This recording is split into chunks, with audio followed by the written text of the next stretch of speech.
rekomendasi tempat wisata yang hits dan populer di kota Surabaya. Jadi kalau misalnya kalian pergi ke Surabaya, kalian bisa menikmati spot atau tempat wisata di Surabaya ini yang hits dan instagramable. Yang pertama adalah Surabaya North Quay. Jadi objek wisata ini merupakan terminal tempat persinggahan kapal pesiar mewah yang dikemas sedemikian rupa sehingga menjadi lokasi wisata yang menarik bagi para wisatawan. Nah, tempat ini beralamat di Perak Utara, daerah Pabean. Nah, melalui terminal ini kamu bisa menikmati atau melihat pemandangan kapal-kapal pesiar mewah yang bersandar dan juga bisa menyaksikan sunset di petang hari melalui lantai 3. Tak hanya itu, tempat ini juga ada aneka kuliner lezat khas kota Surabaya. Dan fasilitas tempat ini juga sangat terawat, mulai dari sofa, ruangannya ber-AC, kemudian kursi-kursi bersantai, dan bangunan yang tertata rapi. Tempat wisata Surabaya ini terbilang unik dan tentunya menjadi pengalaman baru bagi kamu yang berasal dari luar kota.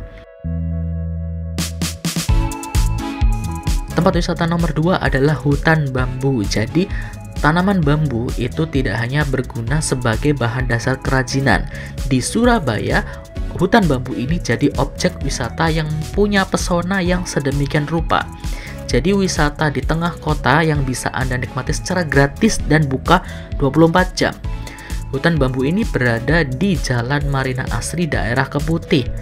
Nah, sebuah lokasi kebun bambu yang menawarkan pemandangan yang instagramable sekaligus suatu lokasi yang teduh di saat siang hari. Suhu udara kota yang cukup panas menyebabkan tempat wisata ini jadi destinasi yang tepat pada siang hari karena panasnya tertutup. Dan juga aku pribadi juga pernah bikin video di hutan bambu ini dan tempatnya sangat bagus dan sangat menarik. Cocok buat kalian kalau misalnya kalian pengen bikin video atau sekedar foto-foto buat sosial media. Hutan ini berada di kawasan seluas 40 hektar yang terdiri dari ruang publik, taman harmoni, dan juga hutan bambu. Jadi selain hutan bambu, nanti ada tamannya juga yang bisa kalian manfaatkan sebagai spot foto dan juga tempat untuk bikin video. Dan tidak hanya itu, kalian juga bisa jadikan tempat ini sebagai tempat nongkrong yang asik. Jadi tidak hanya nongkrong di mall-mall, tapi kalian juga bisa nongkrong di tempat ini. Rekomendasi tempat wisata selanjutnya adalah Kebun Binatang atau Surabaya Zoo atau KBS ya, Kebun Binatang Surabaya biasanya nyebutnya.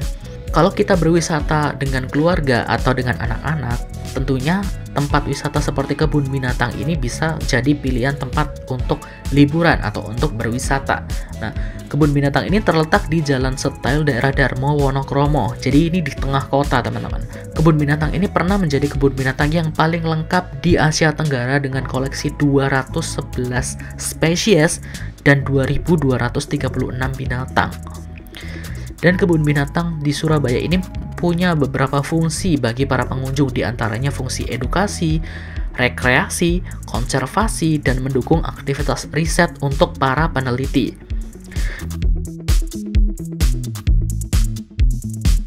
Rekomendasi tempat wisata selanjutnya adalah Tugu Pahlawan. Jadi, seperti yang kita tahu, Surabaya itu dikenal sebagai kota pahlawan. Jadi, salah satu ikon di kota ini ya Tugu Pahlawan ini. Jadi ada monumen setinggi 41,15 meter. Ini punya 10 lengkungan dan 11 ruas. Bangunan ini berdiri untuk mengenang peristiwa 10 November 1945, yaitu saat arek-arek Surabaya berjuang melawan penjajah sekutu, makanya dikenal sebagai Hari Pahlawan 10 November. Lokasi ini tak jauh dari kantor Gubernur Jawa Timur. Anda bisa berkunjung ke lokasi tugu ini setiap hari dan biasanya akan ramai pada hari Minggu karena ya bersamaan dengan Car Free Day biasanya. Rekomendasi tempat wisata yang selanjutnya ada Museum House of Sampurna. Jadi, ini adalah museum rokok yang bisa kamu temukan di Surabaya. Museum House of Sampurna ini dahulunya merupakan pabrik rokok yang pertama kali berdiri di Surabaya. Mulai beroperasi sejak tahun 1862 dan kini menjadi bangunan bersejarah yang menjadi objek wisata. Bangunan bergaya kolonial Belanda ini terletak di Jalan Taman Sampurna, Krembangan. Walaupun usianya udah ratusan tahun, tetapi terlihat sebagai bangunan yang megah. Bagian depannya memiliki 4 pilar yang kokoh dan menyerupai bentuk batangan rokok. Rekomendasi tempat wisata yang selanjutnya adalah Taman Air Mancur Menari di Kenjeran. Jadi kalau misalnya teman-teman pengen ngelihat air mancur menari yang ada warna-warnanya, teman-teman bisa datang ke Taman Air Mancur Menari di Kenjeran. Ini adalah salah satu wisata Surabaya malam yang bisa kamu nikmati. Lokasinya ini berada atau tepat berada di sekitar Jembatan Kenjeran. Nah, Jembatan Kenjeran sendiri itu didirikan pada tahun 2016, jadi baru aja, yang menghubungkan antara daerah Mer dan Laguna. Sebenarnya ini dibangun bentuknya seperti huruf C kayak gitu di atas permukaan laut atau di tepi pantai. Kawasan ini akhirnya menjadi salah satu pusat wisata malam di Surabaya yang sangat menarik untuk Anda kunjungi, terutama bagi teman-teman yang berada di luar kota.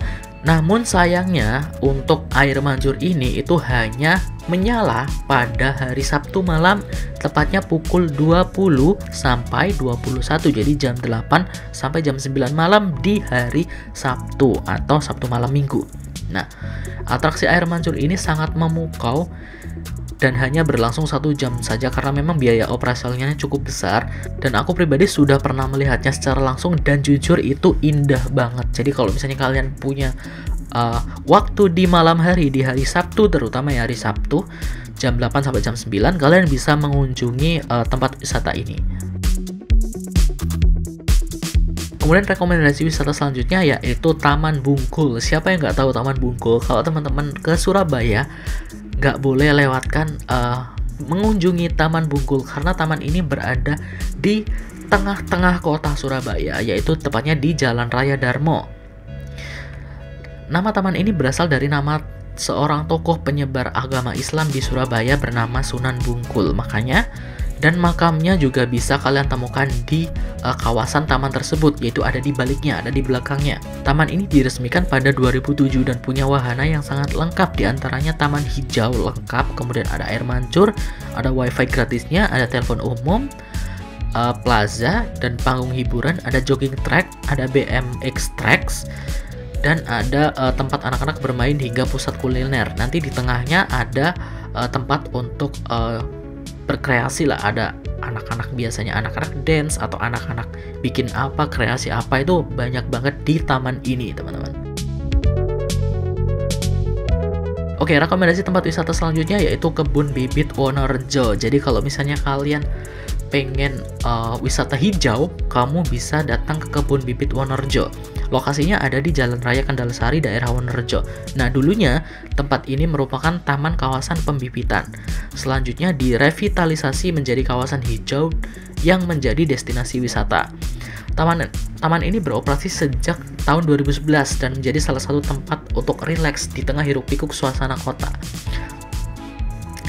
Di taman ini kalian bisa melihat pohon-pohon yang hijau, yang rindang dan nyaman untuk bersantai, dan suasananya teduh banget. Ada kolam-kolam kecil yang bisa jadi tempat untuk spot foto. Dan kalian juga bisa datang ke sini pagi hari untuk jogging, karena kalau kalian jogging di sini itu suasananya sangat sejuk banget. Dan aku pribadi juga pernah bikin video di taman ini untuk video promosi. Oke, rekomendasi tempat wisata selanjutnya yaitu Taman Prestasi. Jadi Surabaya itu meskipun kotanya agak panas, tapi penuh dengan taman yang bikin lebih sejuk. Jadi Taman Prestasi ini salah satu taman yang bisa kalian kunjungi. Lokasinya ada di Jalan Ketapang Kali. Luas tamannya sekitar 6.000 meter persegi. Ini sudah berdiri sejak 1992. Lokasinya berada di pusat kota, membuat taman ini menjadi salah satu yang paling banyak dikunjungi oleh warga. Selain menikmati pemandangan hijau di taman ini, para pengunjung juga bisa menyaksikan aliran sungai yang cukup deras. Di sungai ini, kamu bisa menyaksikan para pendayung yang umumnya adalah atlet. Jadi ada wisata dayungnya juga teman-teman di taman ini.